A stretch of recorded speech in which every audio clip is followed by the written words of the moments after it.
Si vous observez profondément la nature, vous allez constater que chaque espèce, que chaque créature a sa particularité, sa spécificité, son authenticité, son originalité.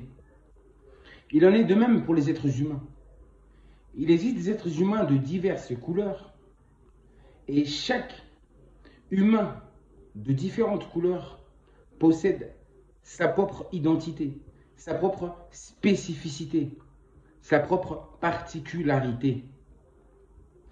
Et en comparant les deux, j'ai pu observer qu'en réalité, l'homme noir et l'homme blanc sont frères et sœurs, mais ils sont différents.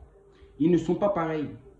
C'est-à-dire que l'homme noir n'a pas la même perception, n'a pas la même vision, n'a pas les mêmes envies, les mêmes désirs que les blancs. Et quand je suis arrivé en France, oui, à l'âge de 12 ans, et j'ai beaucoup observé, vous avez compris? Le noir et le blanc sont différents.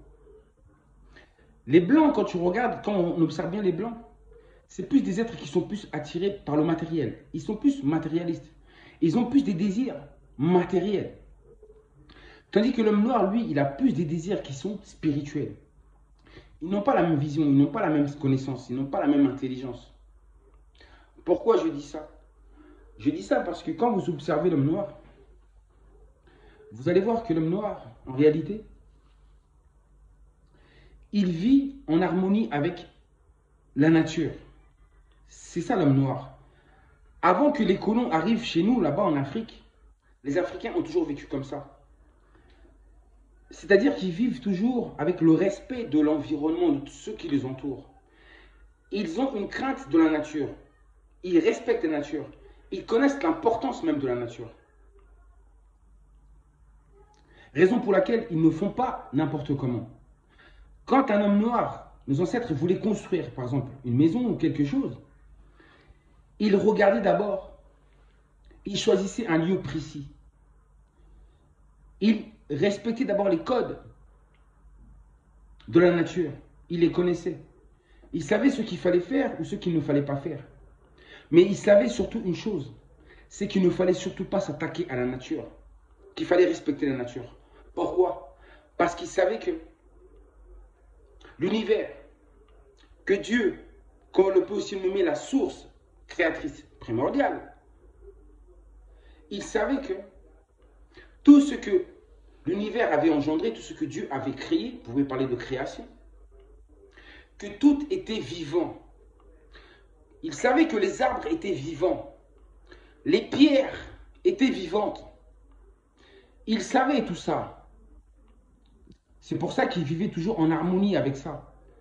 Pourquoi vivant? À travers cette vidéo, je voulais vous parler des 4 êtres vivants.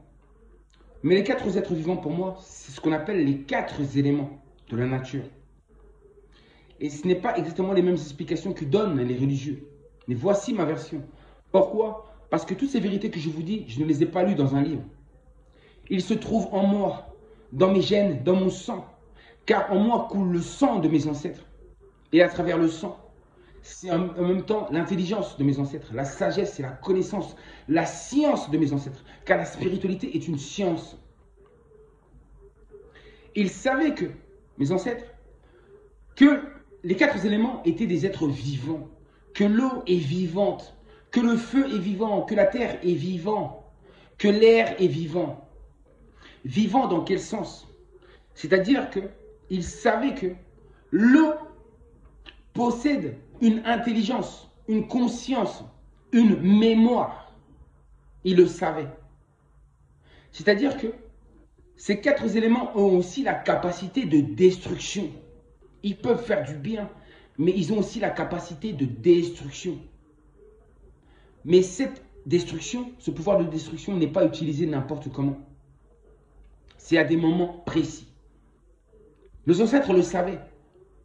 C'est-à-dire que l'eau possède la mémoire de toute l'humanité, de toute l'histoire de l'humanité en elle. L'eau. De la même manière que la terre. La terre se souvient, la terre connaît tout ce qui s'est passé sur elle. Elle connaît l'histoire de l'humanité du commencement Ils connaissent le commencement. En eux, ils ont la mémoire. L'air a la mémoire. Le feu possède une mémoire. Ce sont des êtres vivants. Et justement, raison pour laquelle je dis que ici en Occident, l'Occident n'est pas une terre de peuples spirituels. C'est plus des peuples qui sont matériels, matérialistes. C'est pour ça que ça a donné forcément le capitalisme.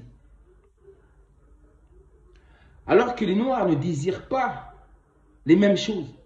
Ils n'ont pas les mêmes désirs. Ils n'ont pas ce désir de tout envahir, de tout conquérir, de tout s'accaparer, de tout posséder. Ils savent se contenter du peu. Ils savent prendre leur part. Sans désorganiser ce qui est. Sans s'aimer le trouble dans l'environnement dans lequel ils se trouvent. Vous avez compris? Et de ce fait, leurs créations ne sont pas destructrices. Elles sont en harmonie avec la nature.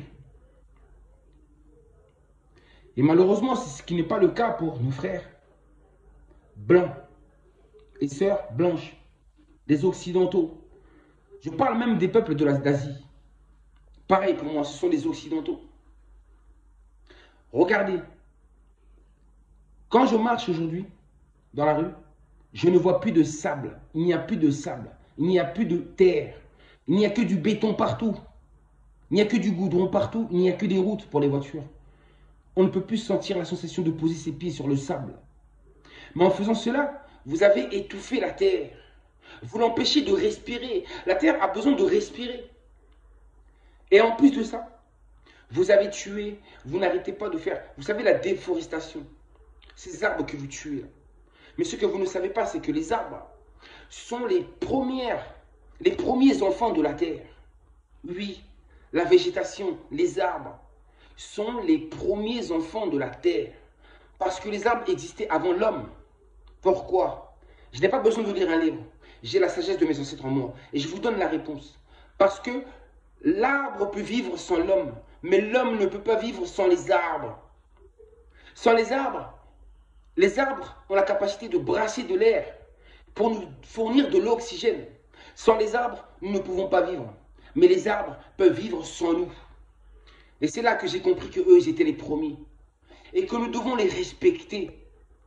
Ils sont sacrés, sacrés. Ce sont nos grands frères, nos prédécesseurs, nos ancêtres. Et les ancêtres noirs savaient tout ça. Ils savaient tout ça.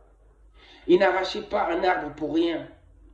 Ils ne coupaient même pas des arbres. Ils ramassaient les arbres qui tombaient. Et quand ils prenaient même juste une feuille ou deux sur un arbre, ils demandaient l'autorisation. Pourquoi? Parce qu'ils savaient que l'arbre est vivant. Il vit. Il m'arrive de parler avec des arbres, oui. Il m'arrive souvent de saluer les arbres. Oui. Ça, c'est quoi? C'est la connaissance de mes ancêtres qui coule en moi. Parce qu'ils sont vivants. Et si vous les voyez comme des êtres vivants, vous allez les respecter. Et c'est à cause de ça, j'ai dit que la terre a la mémoire, l'air a la mémoire, le feu a la mémoire. Et la terre a la mémoire. Elle se souvient de tout le mal que vous avez fait contre elle. C'est pour ça qu'il y a des tremblements de terre et ça n'arrive pas au hasard. C'est sur des terres bien précises. Les ouragans, tous les fléaux dus à l'air, au feu, à l'eau, aux 4 éléments, n'arrivent pas au hasard. C'est à des endroits précis. Pourquoi? Parce qu'ils sont vivants et parce qu'ils ont la mémoire. Ils se rappellent de ceux qui leur ont fait du mal. Raison pour laquelle, regardez bien les catastrophes naturelles qui arrivent. Ça n'arrive pas au hasard. Et quand ça frappe la terre des Noirs, ce n'est pas pour rien. C'est parce qu'il y a des Blancs qui s'y trouvent sur ces terres-là. C'est surtout qui dirigent. C'est leur politique qui est mise en avant. Cette politique de destruction justement même de la nature. J'ai dit, les 4 éléments vont se dessiner. Ça va être de pire en pire. Et ça sera à des endroits précis. Parce que ce sont des êtres vivants. Et ils ont la capacité aussi de destruction. Et c'est cette destruction-là qu'ils sont en train de mener actuellement. Parce que pour vous démontrer qu'ils sont vivants. Soyez conscients de ça. Je n'en ai pas assez dit. Parce que c'est un sujet très important qui demande beaucoup plus de temps. Donc ça veut dire que c'est possible que j'y revienne lors des prochaines vidéos. Nous sommes différents. Mais nous pouvons vivre ensemble et nous pouvons nous aimer.